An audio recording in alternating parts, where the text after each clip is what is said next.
Hello students, आज हम पढ़ने वाले हैं डिप्रेशन ऑफ कैंटिलीवर बीम के बारे में।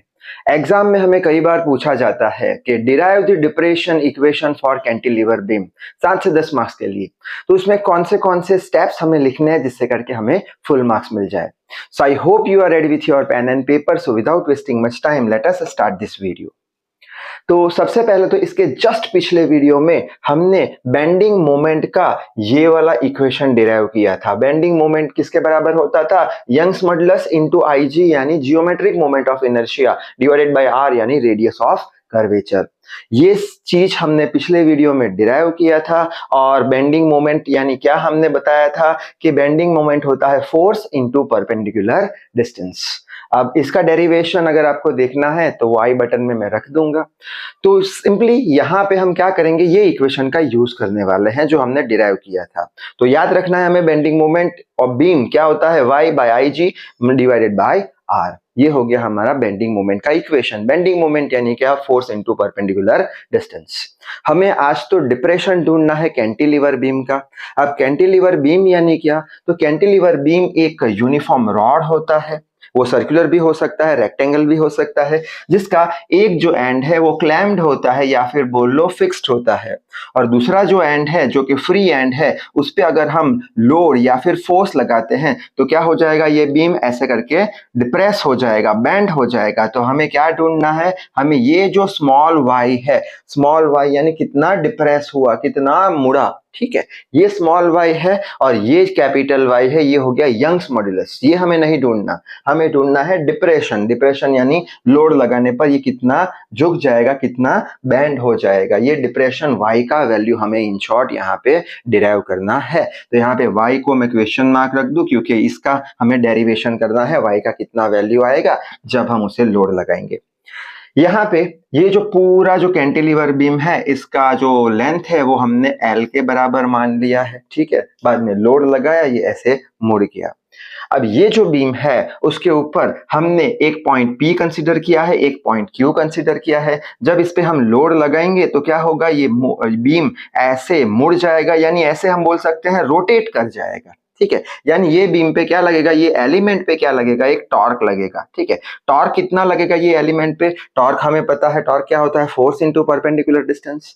तो ये एलिमेंट पे कितना फोर्स लग रहा है? W फोर्स लग रहा है। और ये एलिमेंट से ये फोर्स का परपेंडिकुलर डिस्टेंस कितना होगा? L माइनस एक्स होगा। कैसे L माइनस एक्स होगा?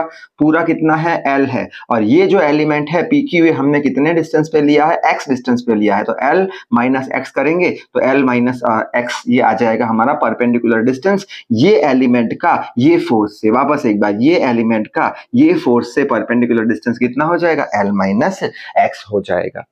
तो यही बात यहाँ पे बोर्ड पे लिखी हुई है कि PQ एलिमेंट पे कितना टॉर्क लग रहा है। तो हमें पता है फोर्स इनटू परपेंडिकुलर डिस्टेंस होता है, टॉर्क रोटेट करेगा। फोर्स कितना लग रहा है यहाँ पे? फोर्स हम बोल देंगे W के बराबर फोर्स लग रहा है, तो लिख लिया W। परपेंडिकुलर डिस्टेंस कितना है? L माइनस एक्स, अभी हमने समझ लिया, ठीक है। तो ये इक्वेशन हो गया हमारा 2। अभी फर्स्ट इक्वेशन क्या था? बेंडिंग मोमेंट, जो कि था फोर्स इनटू परपेंडिकुलर डिस्टेंस का, ये आंसर था, ठीक है। और सेकंड इक्वेशन किसका है? फोर्स इनटू परपेंडिकुलर डिस्टेंस यानी torque, force into perpendicular distance का ये आंसर है। तो दोनों ही आंसर किसके हैं? फोर्स इनटू परपेंडिकुलर डिस्टेंस के, यानी दोनों क्वांटिटी सेम है। दोनों क्वांटिटी सेम है तो दोनों इक्वेशन को हम इक्वेट करा देंगे। यहाँ पे ये हो गया हमारा y IG into divided by r which is equals to w into L minus x. दोनों का हमने क्या करा दिया? इक्वेट। क्यों? क्योंकि ये बेंडिंग मोमेंट जो होता है फोर्स इनटू परपेंडिकुलर डिस्टेंस के बराबर होता है। और ये हमने कहां से निकाला? ये भी हमने फोर्स इनटू परपेंडिकुलर डिस्टेंस से ही निकाला, टॉर्क का वैल्यू, ठीक है। अब यहाँ पे हम 1/r को सब्ट्रैक्ट कर देंगे तो ये हो गया WL minus x divided by Young's modulus into IG, ठीक है। अब ये 1/r जो होता है उसे हम बोलते हैं rate of change in slope, जिसे हम d square y by dx square से रिप्रेजेंट करते हैं। तो इन शॉर्ट हमें इतना याद रखा है ना है कि 1/r को हम क्या बोल देंगे? Rate of change in slope, जिसे हम d square y by dx square के बराबर बोल देंगे। तो ये 1/r की वैल्यू रख दी यहाँ पे और ये वाला इक्वेशन एज इट इज रख दिया। अब यहां से हमें किसका वैल्यू ढूंढना है, यहां से हमें ये जो स्मॉल y दिख रहा है, ये स्मॉल y, इसका वैल्यू ढूंढना है। स्मॉल y क्या बताएगा हमें, डिप्रेशन बताएगा, तो वही तो हमें ढूंढना है कैंटिलीवर बीम का। तो यहाँ पे हमें स्मॉल y का वैल्यू ढूंढना है, ना कि कैपिटल Y यंग्स मॉड्यूलस का। ठीक है, तो स्मॉल y का अगर वैल्यू ढूंढना है तो हम क्या करेंगे, हमें तो y ही चाहिए सिर्फ। यहाँ पे y को 2 बार with respect to x differentiate किया गया है, तो अगर हमें y चाहिए तो हमें डिफरेंशिएशन 2 बार हटाना पड़ेगा। डिफरेंशिएशन को हटाना है तो इंटीग्रेशन करना पड़ेगा, यानी ये जो पूरा इक्वेशन है उसमें से अगर हमें y का वैल्यू चाहिए तो ये पूरे इक्वेशन को हमें 2 बार इंटीग्रेट कराना पड़ेगा। किसके रिस्पेक्ट में, विथ रिस्पेक्ट टू x। बात समझ में आ गई होगी, तभी जाके हमें y मिलेगा। तो एक बार इंटीग्रेट कराते हैं विथ रिस्पेक्ट टू x, तो यहाँ पे लिखा है integrating with respect to x। एक बार इंटीग्रेशन कराया विथ रिस्पेक्ट टू x तो क्या हो जाएगा, स्क्वायर निकल जाएगा, यानी एक d निकल जाएगा। एक d निकला तो इंटीग्रेशन ये टर्म का क्या हो जाएगा, dy बाई dx। एक d निकल गया, एक बार इंटीग्रेशन हो गया तो एक डिफरेंशिएशन निकल गया, तो dy बाई dx हो जाएगा, इसका इंटीग्रेशन हो जाएगा wl minus x y by ig। तो इतने तक बात हमें समझ में आ चुकी है। अब आगे बढ़ लेते हैं। तो यहाँ पे dy बाई dx, यहाँ पे कांस्टेंट टर्म कौन सी है, वेट लगा रहे हैं वो कांस्टेंट है, यंग्स मॉडुलस, और ig कांस्टेंट, तो बाहर निकाल दो इंटीग्रेशन के, तो बाहर निकाल दिया, बचा क्या, integration of l minus x। ये जो dx है हम अज्यूम करेंगे कि यहाँ पे है, तभी तो इंटीग्रेशन हो पाएगा, तो अज्यूम करके चलेंगे, लिखने की कोई जरूरत नहीं है। तो इसका इंटीग्रेशन करते हैं, तो ये w y बाई IG तो एज इट इज लिख लिया।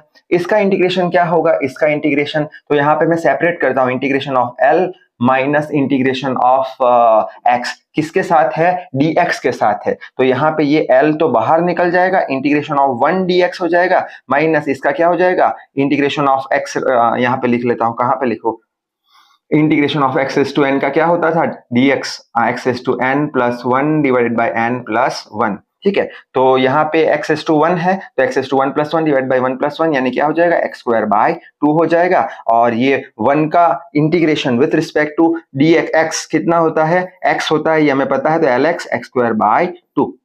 बस तो वही किया, lx किया, इसका l बाहर, 1 का x, इसका x स्क्वायर बाई 2, और साथ में प्लस c लगाना पड़ेगा। क्यों, क्योंकि यहाँ पे लिमिट्स लगाई नहीं है, ये इनडेफिनेट इंटीग्रेशन है, इसलिए प्लस c करना पड़ेगा।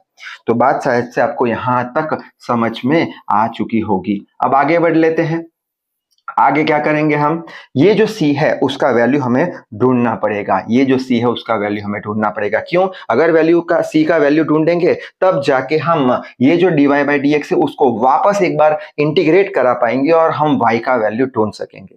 तो अब ये c का वैल्यू अगर ढूंढना है तो हमें बाउंड्री कंडीशन की हेल्प लेनी पड़ेगी। क्या है बाउंड्री कंडीशन, तो बोल देंगे जब x का वैल्यू 0 होगा, x का वैल्यू 0 यानी यहाँ पे x होगा वो 0 के बराबर होगा, ठीक है, तब उसका dy बाई dx कितना होगा, स्लोप कितना चेंज होगा, तो 0 होगा, क्योंकि यहाँ पे तो क्लैंप है, स्लोप चेंज होने का कोई चांस नहीं है। तो x का वैल्यू जब 0 होगा तो स्लोप चेंज हो कितना होगा, 0 होगा, तो वही लिखा है। अब ये दोनों वैल्यू हम ये वाले इक्वेशन में डाल देंगे, क्या, dy बाई dx 0, तो ये पूरा हमने 0 कर दिया, wy बाई ig, x कितना है 0, तो l इंटू 0, 0 का स्क्वायर बाई 2, और यहाँ से क्या हो जाएगा, ये पूरा 0 हो जाएगा, ये पूरा 0 हो जाएगा, ठीक है, ये 0, तो c का वैल्यू कितना मिल जाएगा हमें, 0। अब ये c का वैल्यू 0 हम ये इक्वेशन में रखेंगे, तो ये इक्वेशन में क्या आ जाएगा, ये c बराबर 0, बाकी का एज इट इज कर देंगे। अब हम क्या करेंगे, हमें तो y चाहिए डिप्रेशन, तो दूसरी बार इसका इंटीग्रेशन कराएंगे, दूसरी बार इंटीग्रेशन कराएंगे तो d निकल जाएगा, y ही मिलेगा, तो इसका वापस से इंटीग्रेशन कराएंगे विद रिस्पेक्ट टू x। तो यहाँ पे अब d निकल चुका है, y मिल गया हमें, ये dx यहाँ पे चला गया, ऐसे अज्यूम कर सकते हैं, लिखना नहीं है, ये जो dx था वो यहाँ पे आ गया, लिखना नहीं है, ठीक है। तो y हो गया, इंटीग्रेशन ऑफ ये वाला टर्म आ गया। अब कांस्टेंट टर्म बाहर निकाल देंगे, wy बाई ig बाहर आ गया, बचा क्या, ये lx minus x square by 2। अब इसको सेपरेट कर देते हैं इजीनेस के लिए, कैसे, y बाई y ig हो गया, इंटीग्रेशन ऑफ lx dx और integration of x square by 2 dx, ठीक। अब lx का इंटीग्रेशन क्या होगा, l बाहर, x इज टू 1 का x is to 1 plus 1 divide by 1 plus 1, तो इसका क्या आ जाएगा, l तो बाहर, इसका x स्क्वायर बाई 2, तो वही लिखा है यहाँ पे, l बाहर x स्क्वायर बाई 2। इसका क्या होगा, इसका क्या होगा, x क्यूब बाई 3 होगा, और नीचे क्या है, 1/2 तो है, यानी x क्यूब बाई 6 हो जाएगा, ठीक है, तो वही लिखा है x cube by 6 negative sign के साथ। और वापस से यहाँ पे लिमिट है नहीं, इनडेफिनेट इंटीग्रेशन है, तो एक कांस्टेंट हम ऐड कर देंगे, c डैश लिख लेंगे, ठीक है। आप कुछ भी लिख सकते हो, कांस्टेंट का नोटेशन आपके डिपेंड करता है, ठीक है।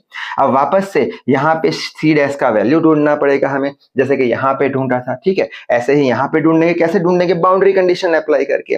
बाउंड्री कंडीशन में क्या बोल देंगे? x बराबर 0 है, यहाँ पे x बराबर 0 है, तो ये y डिफ्लेक्शन कितना होगा? y का डिफ्लेक्शन y बराबर 0 होगा, ठीक है। तो x बराबर 0 देन y बराबर 0। यहाँ पे क्या किया था? x बराबर 0 तब dy बाई dx बराबर 0 था, उसका स्लोप के चेंज होने का रेट 0 था। dy बाई dx क्यों लिया? क्योंकि यहाँ पे dy बाई dx था इसलिए। यहाँ पे y बराबर 0 क्यों लिया? क्योंकि अब dy बाई dx नहीं है, y है, तो यहाँ पे तो डिफ्लेक्शन है नहीं, तो y बराबर 0, x बराबर 0 पे।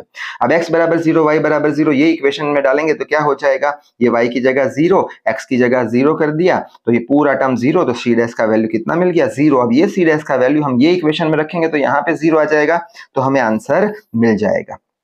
अब ये जो आंसर हमने ढूंढा है, ये आंसर किसके टर्म में है? ये आंसर है x के टर्म में, देख सकते हैं। यानी कि ये जो डिप्रेशन हमें मिला, वो डिप्रेशन हमें तो ये PQ एलिमेंट का मिला जो x डिस्टेंस दूर है। समझ में आ रहा है? ठीक है, तो यहाँ पे डिप्रेशन किसके रिस्पेक्ट किसका मिला है? हमें PQ एलिमेंट का मिला है।